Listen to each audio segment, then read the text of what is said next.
Next tonight, the streets of Whitehall were once again gridlocked with tractors today as farmers took to the streets to protest tax changes. Hundreds of tractors created a mass car park on the road outside Downing Street, with working farmers travelling from near and far to make their voices and horns heard. They say that the introduction of inheritance tax on agricultural property could bring an end to British farming. Our political correspondent Simon Harris was there. The horse and carriage was once a common sight in Whitehall, but tractors are a novelty, especially if you're a Met Police traffic officer. Today, hundreds of tractors descended noisily on Westminster. They came from across rural England in the latest protest against the government's changes to inheritance tax. We've come from a village called Alfold, which is south of Guildford. We've come from Essex. It took us about an hour and a bit, hour and a half. 5 hours travelling in the tractor this morning. It was a 4 a.m. start. We've come from Exeter. I'm from Shropshire, but I've got a friend in Newbury, Berkshire, so we left at 7:30 this morning. We've come up from Hampshire today. It's taken us about 4 hours to get up here. Kay's an arable farmer near Orpington on the southeastern fringe of London. We have come from a village called Down near Orpington, and we all met together in a big convoy, about 40 tractors, at a neighbouring farm, and we have driven here. It's been quite good fun. Tom, who's 16, spent 8.5 hours travelling from Cambridgeshire in his 1971 Massey Ferguson. It wasn't a comfortable ride. Bumpy, very bumpy, not like all these new ones with a cab suspension. You'll feel a bump, I'll put it that way, and I put the little box on the back so I can put my spares, so in case, you never know with an old tractor like this. It wasn't just tractors, the odd tank or two helped make up the numbers. It's now more than 2 hours since the first tractors arrived, and they're still coming. They're now part nose to tail the length of Whitehall. Scotland Yard reckoned there was enough room in Whitehall for 500. Northumberland Avenue was also turned into a tractor park, suggesting a turnout closer to 600. Do you have to pay ULEZ or the congestion charge? We don't have to pay ULEZ, but we have to pay our £15 congestion charge to Mr. Khan. He's done quite well out of this then. He's done very well. I mean, estimates are there could be 1,000 tractors here, so you do the maths. Harry and Evie's trip to London didn't quite go to plan. Their tractor broke down. We'll have to get a lorry back or whatever. We'll have to stay here. We'll have to stay here. The government argues its changes will make inheritance tax fairer, while other policies are designed to help farmers. But the farmers don't buy that, and this is unlikely to be the last protest. Simon Harris, ITV News, Whitehall. Next tonight, the small neighbourhood pitted against a superpower. An inquiry started today into the Chinese embassy's plans to move to an estate near the Tower of London. It would be 10 times the size of its present embassy, which residents fear would threaten their community and pose a security threat. Our political correspondent Simon Harris has more. China's new embassy is still at the planning stage, but that hasn't stopped the protests. On Saturday, thousands of demonstrators blocked roads next to the old Royal Mint, the proposed site. Opponents believe the embassy will attract much more of this kind of activity. I'm the inspector appointed by the Secretary of State to hold this inquiry and determine the applications by the People's Republic of China. Today, a planning inquiry ordered by the government heard that as recently as December, the Met Police informed Tower Hamlets Council of its objections to the embassy. In essence, their concerns related to the management implications of potential protests occurring outside the embassy, and specifically the impact upon other users of the highway, including pavements. But barely a month later, the Met withdrew its opposition, forcing the council to do the same. The embassy's critics include some people who live next to the site, and they smell a rat. Simon Bell, a barrister representing one of the residents' groups, suggested the police had been lent on by the Foreign Office, that the government wanted the embassy to go ahead, and China now regarded planning permission as a certainty. It just feels like they've done the deal behind the scenes and this is just for show. You don't think there's any chance of stopping it? I'm going to do our best.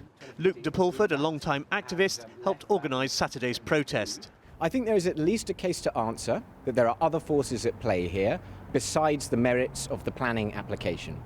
We had this very extraordinary letter from 2 secretaries of state that went into the planning inspector to tell them that the Metropolitan Police were no longer objecting Well, why would they need to do that? And who put them in that position? Who talked to who? Who lent on who? The new embassy would be on a prime site opposite the Tower of London. The Chinese government argues it would benefit the area. In my submission, applying the law, development plan and national planning policies to the evidence, there is literally no basis upon which you could recommend that the proposed embassy should be refused permission. It is overwhelmingly the case that planning permission should be granted. On the face of it, it's a straightforward planning application, but the new embassy has become a political hot potato. Simon Harris, ITV News, Tower Hill. Next tonight, Heathrow Airport has announced a multi-billion-pound investment as it prepares a proposal for a third runway. The airport's chief executive, Thomas Waldby, says the project would boost UK investment and economic growth. Climate campaigners say they're concerned about the impact on the environment. Our political correspondent Simon Harrison is here. Simon, this continues to be such a controversial issue, doesn't it? Yes, even without a third runway, Heathrow wants to grow, and today the chief executive was at British Steel in Scunthorpe to reveal more. Both Terminal 2 and Terminal 4 are being expanded. Both will need lots of steel, and he was asked about the impact on the environment. I'm also concerned about the environment, about the climate, but I'm also concerned about economic growth and making sure that wealth actually increases also in the UK, and we do not shortchange ourselves, because that is what's currently happening in the aviation industry. Thomas Waldby also confirmed the airport will submit plans this summer for that third runway. It could open as early as 2035. Anti-noise campaigners are appalled. So we're talking about nearly 250,000 more aircraft in the skies above, which is increased noise and air pollution for around 2 million people, according to the Transport Select Committee back in 2018. In terms of the really local impacts, you're looking at the demolition of 781 homes and probably a further 4,500 homes that become uninhabitable because they'll be that close to the end of the runway. Heathrow says the multi-billion-pound cost of all this expansion, including road links and rail links, will be paid for privately, not by taxpayers. However, it has to be said the airlines are slightly worried that the costs will be passed on to them and ultimately to passengers in the form of more expensive tickets. OK, Simon, thank you. A big shake-up could be on the way in schools, which educate more than half of pupils in London. The government wants academies to fall in line with the way local authority schools are run. Labour says the changes will drive up standards for all children, but critics worry it'll reverse years of academic progress. Here's our political correspondent, Simon Harris. Don't be too precious. Use the time to create and make mistakes. It doesn't matter. Be experimental. Learning about textiles isn't for every student, but it's a popular GCSE subject at the Oasis Academy in Coulsdon.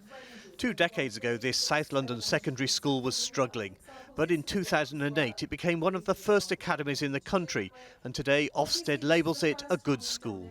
My 3 eldest that have come through here and have gone on to be very successful with every other learning aspect that they've gone on to now.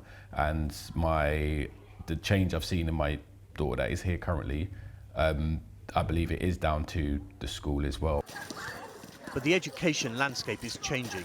The government's Children's Wellbeing and Schools Bill will impose new rules on academies. The national curriculum will be mandatory, school uniform policy will be less strict, and all teachers will need formal qualifications.